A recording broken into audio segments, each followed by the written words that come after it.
Relay, we're covering today's top boxing news. Okay, we'll start with this. Some harsh words from the unified Ring Magazine and lineal super featherweight champion Michaela Mayer. I want to stop Alicia, embarrass her, and make her look as stupid as she sounds. And I have every intention of doing that. She wants to stop Alicia, huh? You think she's going to be front foot heavy in this fight? She might, and if she is, she's already a very big target for Usyk Baumgardner. And if she's coming forward on Alicia as opposed to moving laterally away from the action, she'll just make herself that much easier to find. Easier to hit. We'll see how it plays out. I can just remember being at my last workout, skipping rope the night before the weigh-in, and my manager coming up and telling me the queen had died, and I just threw my jump rope down. Of course we knew, because we had been talking about it, that if the queen dies, the country shuts down, which is news to me because that is not a thing in America. They kind of kept us guessing the next day, moving the weigh-in times, but we had to still make weight. I made weight. We didn't get on the scales, but I had made weight. But we knew they were going to cancel it. There was no way they could go through with it. It's the exact same thing we saw in the Middle East earlier this year when it came to Floyd Mayweather's exhibition with dangerous Don Moore. A member of the royal family over there passed away, and as a result of that, everything was canceled. Everything was shut down as there was a widespread period of mourning throughout the nation. The event was supposed to go down in Dubai. They uprooted the event over to Abu Dhabi. Got it done in a timely fashion, but I knew that wouldn't be the case here, not with this show. Coach Al had always taught me, don't stress about things you can't control. I made weight, I had a great weight cut, and I was feeling really good. The day was going really good for me. I was just relaxing, waiting to weigh in, and they gave us the information that the fight was off. So what are you really going to do? It is depressing for a second after all that work, especially the traveling to the UK. I really feel like we sold that fight really well. I know I did my part. I did so much media selling the shit out of that fight. I just think everything was lining up perfectly for it. Everyone was getting excited about it. Again, I made weight good. I felt sharp. I had peaked myself perfectly. But this is where my experience comes in. I haven't been through this exact experience, but I have been in situations before where things get thrown at you that you didn't expect. You just have to adjust and keep going. I honestly think she was the one struggling to make weight, and that's why she commented on my weight cut. I really believe when she goes on about me, it is just a reflection of what is going on in her own camp. I don't know where she got this idea from that I don't know how to cut weight. I am the champion. I have been doing this a long time, and I have the best team you could possibly get. Alicia is the one who seems a little dried up. She could barely get her words out in that interview she did. Mayer had been sparring the likes of Ellie Scottney, Sandy Ryan, and others when she landed in the United Kingdom 2 weeks out from the fight. Sparring had gone well for Mayer, but Baumgardner stoked the pre-fight animosity further by suggesting it hadn't. Mayer was dismissive of her opponent's claims. I heard about those rumors the week of the fight, when the fight was supposed to go down, that Ellie or Sandy, one of them got the better of Michaela in sparring. Honestly, I don't care what this girl says anymore. She has people in her ear that are gassing her up and telling her things that she wants to hear. I know how my sparring went. It has been going great. I was feeling great for this fight. People have been getting in her ear and telling her things to gas her up and get her going. And that's what I've always said. She's surrounded by people who are just building her up, telling her things that she wants to hear to make her head big. You can't trust people in this game. I probably had the same people telling me about her sparring. I had people telling me she was getting hit left, right, and center, but I don't pay any attention to that stuff. I let it go in one ear and out the other. People are kissing your ass telling you things you want to hear, telling the exact same things to other people. Alicia is showing her immaturity leading up to this fight. Nothing she has said has bothered me. She's just doing it to hype herself up. Insecurity is being loud, and she was being very loud. She will be known as the big mouth talking all that smack who couldn't back it up. That is what her legacy will be at the end of the day. There's a lot of bad blood there. I've followed Michaela's career for many years now, and Alicia Baumgardner's, and I've never seen either of them quite this fired up. They're really fucking angry. This is just going to give it more time to marinate, more time to build it up. From a PR and media standpoint, it's giving it more chances to get bigger. I have another week of media when I get to the UK to promote the fight and build it up. I think people are enjoying the build-up between me and Alicia, and from that aspect, It keeps it exciting. You know, sometimes two fighters, they have a fight, they're friends afterwards. There's a bond that is formed from having shared the ring with each other. I don't think that's the case here. I don't think that Michaela and Alicia are going to be sitting around making s'mores with each other in their jammies after this fight is over. There's a lot of bad blood there, and there are going to be even that many more hard feelings. For the loser. You hear what Michaela's saying? She doesn't just want to win. She doesn't just want to win. She wants to embarrass Alicia. She wants to stop her, humble her, knock her out. I always say that I have a natural progression to this level. The tension and the spotlight have gradually risen over my career, so I am landing in this position at a perfect time. I think there is more pressure on Baumgardner. She has jumped like a million steps, and now she is in this spotlight that she hasn't been in before. So I feel like mentally, I am very prepared for this. I feel really mentally strong and so confident in my skills. She has a wealth of knowledge and wisdom and experience in Coach Al Mitchell. But Coach Al Mitchell, he can't fight the fight for her, can he? She was quoted as saying, "I want to stop Alicia, embarrass her, and make her look as stupid as she sounds, and I have every intention of doing that." You bring the fight to Alicia, you come forward on her, she won't have to go looking for you. You'd essentially be doing half the work for her because she wouldn't have to track you down to land hard shots and try to take you out. Alicia Baumgardner is a heavy-handed puncher, you know. Are you sure you want to bang in the booth with this one? She likely figures that because Alicia Baumgardner is characteristically economic, she doesn't want to have to be forced into a firefight. But with emotions and tensions running this high,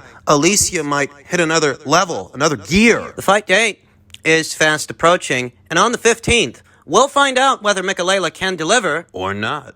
In men's heavyweight news, it appears that Michael Hunter, since the most recent postponement of the Huey Fury fight that was supposed to be going down on the Sky Sports and Boxer side of things, it appears that Michael has shifted his focus, and they're now working on a Daniel Dubois fight, a Daniel Dubois showdown. I like the idea of such a match. I think the Fury fight got postponed something like 2 times now. Just about. Michael Hunter was reported to have entered into a multi-fight deal with the people over there at Boxer and Sky Sports, the same as former WBO champion Joseph Parquier. And just like Joseph Parquier, it looks like one of Boxer's heavyweights is looking to BT Sport in Queensbury for their next fight, their next match, as opposed to Boxer. Yet another one of Boxer's heavyweights may end up fighting on BT Sport if they do this fight, because if they do this fight... If they do it, I don't think it's because Frank's going to send Daniel over to Sky. No, I think Michael would be the one that crosses over to the BT Sport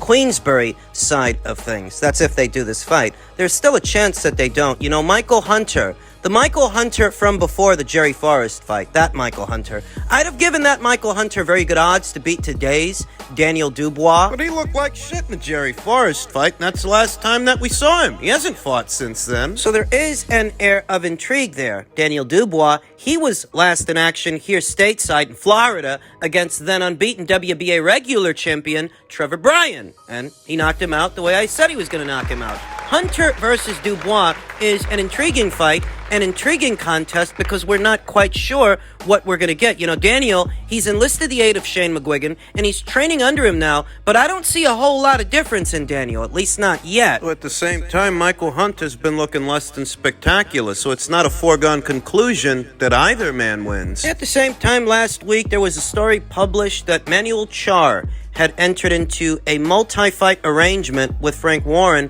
and the people over there at Queensbury. This week, we're hearing reports that Derek Chisora has been sent a contract to take on Tyson Fury. I thought Tyson was looking to fight Manuel Char in December. Let's say that Tyson Fury and Derek Chisora come to terms and they do a fight. They're going to fight for the 3rd time in December. Where does that leave Manuel Char? I'll tell you where that leaves Manuel Char. At the feet of Daniel Dubois, because while I really like the idea of Hunter versus Dubois, for Dubois, it's a needless risk. it is. It's not a foregone conclusion that Daniel beats that guy. Daniel fights him. Well, what's in it for Daniel? You're risking your WBA regular title, the title that puts you in a pole position to challenge this division's unified champion, Alexander Usyk. You're going to put that up. You're going to put that on the line for what? For what? For Michael Hunter to win it from you? I mean, as a consumer, as a boxing fan, I'm not complaining. What I'm saying is I wouldn't hold my breath to see Dubois versus Hunter, because that's a more risky fight than, say,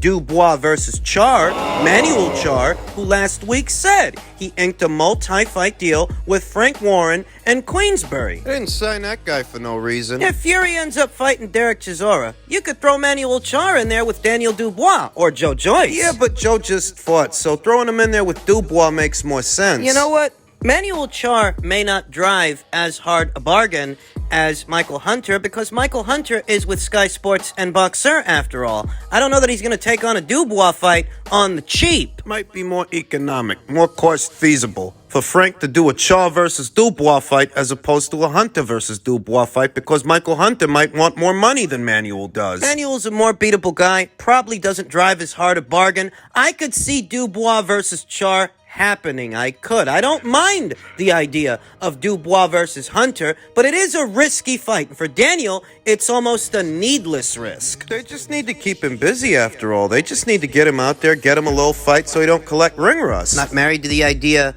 that we will get Hunter versus Dubois in the fall. If we do, I'd be pleasantly surprised because it's a much better fight than Dubois versus Char. We'll see if they get it over the line.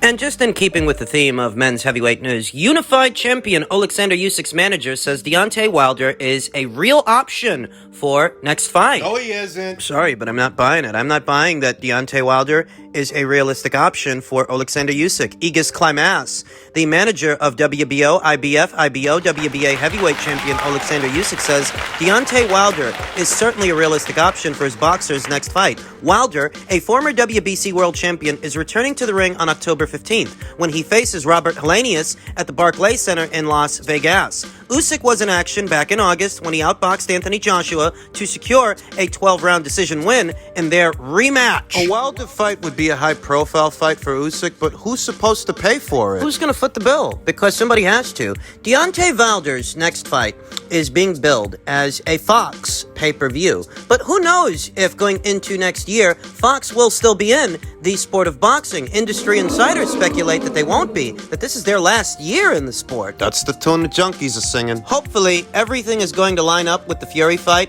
and we will see Usyk's manager, Klimas, told Talk Sport. I'm hearing Fury wants to fight December 3rd, which we don't have a big problem with, but on the other side, it's boxing, and things happen. Breaking hands, breaking legs, and stuff like that. So it's hard to predict, but fingers crossed, we are going to be ready. From our side, we are going to be ready 100%. So if the fight does not happen, don't blame our team. They view a Wilder fight as a contingency should a Fury fight not take place. So in truth, I've said it before and I'll say it again. They may not have the liberty to take on a voluntary. Usyk's got 3 belts, mandatory challengers by way of all 3 of them, waiting in the queue. I don't know why the Usyk people think that this is a doable fight. It is a very possible fight, said Klimas, and actually, Usyk called and said, if Fury's not available, and we cannot fight Fury, I would like to fight Deontay Wilder. So I asked him why, and he said because he's a risky fighter, and I like that.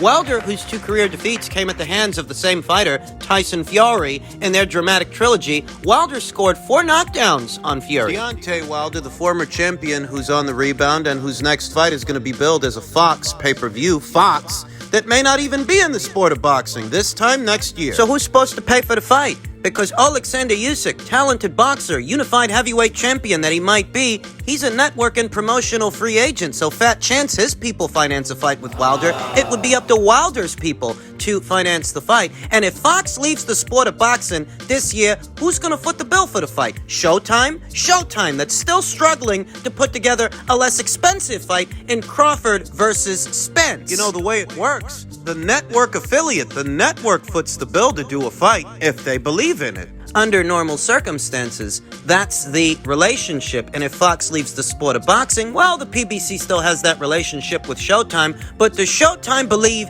in this fight? You got a lot of fighters. They might fight once a year if they're lucky. I say if they're lucky because there are other fighters that sit out the entirety of a year. Whenever that happens, you know, there's a cover story. They'll give you a reason. Though in truth, I think the real reason this happens so frequently at the PBC is a scarcity of fight dates and a scarcity of resources. They can't accommodate all the fighters in their stable simultaneously in one calendar year. They don't have the fight dates and resources in order to do it. So you'll see these periodic hiatuses and stints of inactivity. Very recently, it was reported that Jermall Charlo hurt his back, so the Sulyatsky fight got called off. I don't believe that cover story. I never bought it. Jermall Charlo has been seen inebriated in the club 2 times since that story was published. My honest opinion is he didn't hurt his back. They called the fight off because they saw... They took one good long look at that fight and said, what the hell are we going to spend money and resources on this for? It would be cheaper to not do the fight. They likely gave Jermall Charlo some kind of financial compensation to keep the bills paid and keep the lights on and keep himself dead drunk in the club. They likely did that because that's cheaper